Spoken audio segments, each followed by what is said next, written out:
Assalamualaikum warahmatullahi wabarakatuh. Selamat datang di Biris, Bifood Series Chapter Kan Will Sulut Go. Ini adalah episode pertama kita di sini bikin podcast bersama dengan narasumber yang luar biasa. Karena bisa dibilang luar biasa karena ini adalah kali pertama di Kan Will Sulut Go mendapatkan wakil pimpinan wilayah untuk pertama kalinya. Saya sebut dengan bangga Pak Muhammad Junaidi. Selamat siang Pak. Siang. Iya, siang. Wajib. Ini Pak, kita mau ngobrol-ngobrol santai aja Pak. Siap. Kita mau sekalian perkenalan Ya.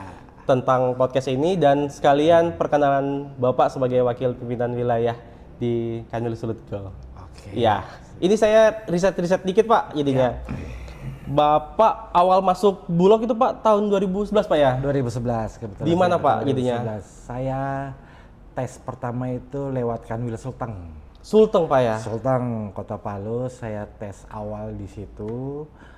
Orientasi 2 minggu di Sulteng.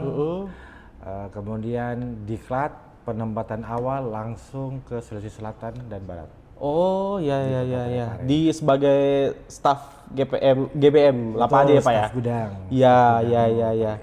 Dan akhirnya pas 2020 jadi Pincapem Pak ya? Pimpinan Promosi awal Pincapem Iya. di 2020. di Pindrang Pak ya? Pindrang. betul. Pindrang. Dulu Iya. masih namanya Kansilok. Oh, iya kan Silok. Betul, Iya. dulu namanya masih nomenklaturnya masih Kansilok, dibawahi cabang Parepare. Parepare. Betul, Subdivre dulu namanya. Dan akhirnya sebelum kesini Bapak jadi pimpinan cabang di Parepare Pak ya? Parepare. betul. Parepare. Berapa lama Pak di satu Pak? Di Parepare saya 1 tahun 9 bulan. 1 tahun 92. Oke. Dan akhirnya sekarang jadi wakil pimpinan. Alhamdulillah dipercaya. Iya. Dipercaya jadi Wapimil Sulut Go. Akhirnya keluar Pak dari Sulawesi Selatan. Akhirnya keluar. Masuk di Iya. Sulut Go. Gimana Pak? Kira-kira kesan pertama Pak pas ke Manado nih ceritanya. Manado. Udah pernah kesini Pak sebelumnya atau gimana Pak? Belum pernah. Belum pernah, Pak, ya? Belum pernah. Kesan-kesannya apa Pak kalau di Ini sini? sedikit saya sampaikan informasi. Pertama, nama Muhammad Junaidi, panggilan biasa Jun. Panggilan Jun, awal masuk saya itu di Parepare. Parepare Pak. Parepare, kurang lebih 9 tahunan saya di Parepare. Promosi awal itu di Kansilok Pindrang. Pindrang, promosi pertama saya menjadi pimpinan cabang Polman. Zaman Covid. Iya. Zaman Covid di Polman saya itu 2,5 tahun karena memang pada saat itu kita juga di Bulog mutasinya itu agak tertahan karena kondisi COVID pada saat itu. Jadi saya itu di Polman 2,5 tahun itu cabang tipe C. Tipe C. Kemudian alhamdulillah naik ke Palopo. Di Palopo itu tipe B. Tipe B. Ya. Sedikit kembali kalau Polman kemarin saya membawahi 3 kabupaten. 3 kabupaten Pak ya? Hanya 3 kabupaten. Terus masuk ke tipe B Palopo membawahi 5 kabupaten 1 5 kota. kabupaten, 1 kota. 5 kabupaten 1 kota jadi 6 daerah saya bawahi untuk cabang Palopo. Di situ promosi tipe B-nya. Terus kembali lagi ke Parepare. Di Parepare masuk lagi tahun 2024. 2024 masuk Parepare dengan tipologi cabang tipe A. Kebetulan yang dibawahi cuma 2, Kota Parepare dan Kabupaten Baru. Oh ya. Wilayah koordinasinya sedikit kecil. Sedikit Pak ya? Kecil. Kemudian saya alhamdulillah dapat rezeki promosi ke jenjang 1 sebagai Wapimil Sulut Go. Masuk di Sulut Go pertama saya kaget. Kagetnya kenapa? Ternyata wilayahnya cukup besar. Iya. Wilayahnya itu cukup besar. Kalau saya lihat itu ada 21 kabupaten dan kota. Iya. Sementara cabangnya hanya 3 dan dibawahi 1 kanwil. Itu kan Wil. Kanwil Sulut. Jadi tantangannya beda. Di Cukup sini menantang jadinya di sini. tantangannya beda karena memang wilayah kerjanya cukup besar. Cukup besar. Cukup besar. Untuk Sulawesi Utara sampai Gorontalo.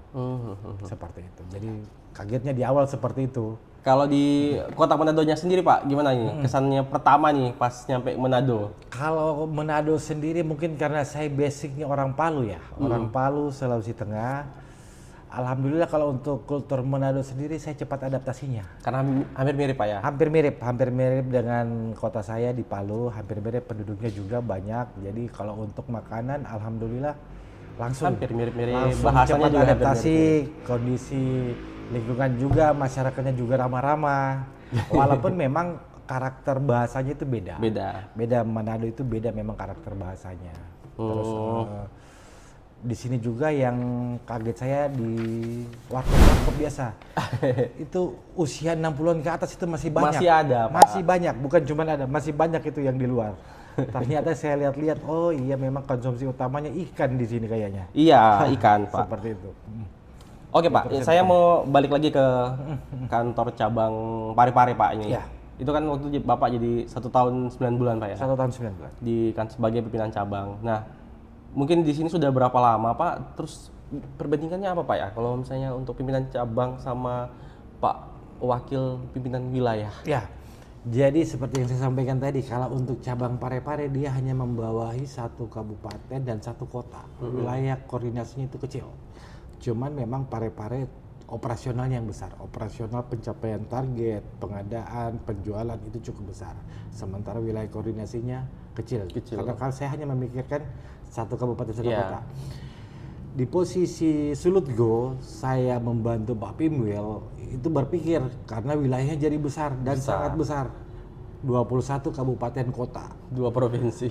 2 provinsi itu yang harus kita pikirkan. Iya. Kita harus kita pikirkan, kita harus temani teman-teman yang ada di cabang. Seperti itu. Jadi perbedaannya untuk wilayah kerja memang yang agak kaget karena memang cukup besar. Terus Pak, kira-kira dari pengalaman Bapak, jam terbang Bapak sebagai pimpinan wilayah di Sulutgo itu mungkin nanti akan ada potensi apa, Pak ya, untuk Bulog itu sendiri? Ya, harapan saya sendiri untuk Sulutgo kalau kita lihat dari lokasi kondisi pertaniannya ini jagung. Jadi Pak, harapan saya memang Bulog khususnya Kanwil Sulutgo ini dominan penyerapannya itu ada di komoditi jagung. Melihat dengan situasi pertanian, kondisi, harapan saya kita bisa monopoli untuk serap sebanyak-banyaknya. Iya, kebetulan juga di Bolbong kan ada silo, Pak ya, yang lumayan besar. Betul, ada silonya juga. Terus yang terpenting pengeringan petani itu siapnya untuk mengeringkan jagung. Iya. Terus Gorontalo kan juga salah satu penghasil jagung yang betul, besar kan. Dari tahun-tahun sebelumnya memang namanya Gorontalo untuk penghasil jagung itu cukup familiar. Oke, Pak, kira-kira nih Pak, ada nggak Pak yang harus kita kembangkan nih Pak dari kantor Bulog Sulutgo ini, apa yang kita harus kembangkan nih Pak untuk kira-kira mendapatkan pangsa pasar atau mendapatkan mitra baru, itu kira-kira dari sini itu biasanya kita harus gimana nih? Baik, langkah awal kita sebenarnya sudah menyurat untuk Kanwil Sulut sendiri untuk modernisasi alat pengolahan untuk khususnya di beras. Jadi kita coba bikin nanti pengolahannya untuk beras sendiri, kita buat desain premium untuk menjangkau pasar-pasar yang ada di Sulut. Itu yang pertama. Yang kedua, ketersediaan gudang. Ketersediaan gudang juga ini kita lagi penambahan khususnya di wilayah Bolmong lewat PMN. Harapan kita hasil dari pertanian khususnya jagung ataupun beras itu bisa dapat kita tampung. Oke. Semoga nanti kita dapat banyak ilmu dari Bapak ya, karena kan amin, ibaratnya jam terbangnya udah sangat banyak gitu dibandingkan yang kita masih baru-baru, kan kita butuh belajar banyak dari Bapak jadinya. Dan semoga nanti Bapak bisa membawa Kanwil Sulutgo menjadi lebih baik lagi. Terima kasih atas waktunya Pak. Siap, kita akhiri dulu untuk podcast kali ini. Mungkin nanti kalau misalnya ada kesempatan lagi bisa lagi Pak ya. Siap, dengan senang hati. Iya, oke, terima kasih. Dan itu aja kali ini podcast kita kali ini. Dan nanti siapa yang mau ada narasumber yang mau kita tampilkan di sini, nanti bisa di kolom komentar. Nanti kita undang dan semoga kita menjadi lebih baik dari hari yang kemarin dan tetap semangat. Dan assalamualaikum warahmatullahi wabarakatuh. Terima kasih Pak. Waalaikumsalam warahmatullahi wabarakatuh. Terima kasih. Siap Pak. Bisa diminum ini? Aman Pak. Udah. Manado nih ceritanya. Warkop biasa. Itu usia 60-an ke atas itu masih banyak. Masih ada.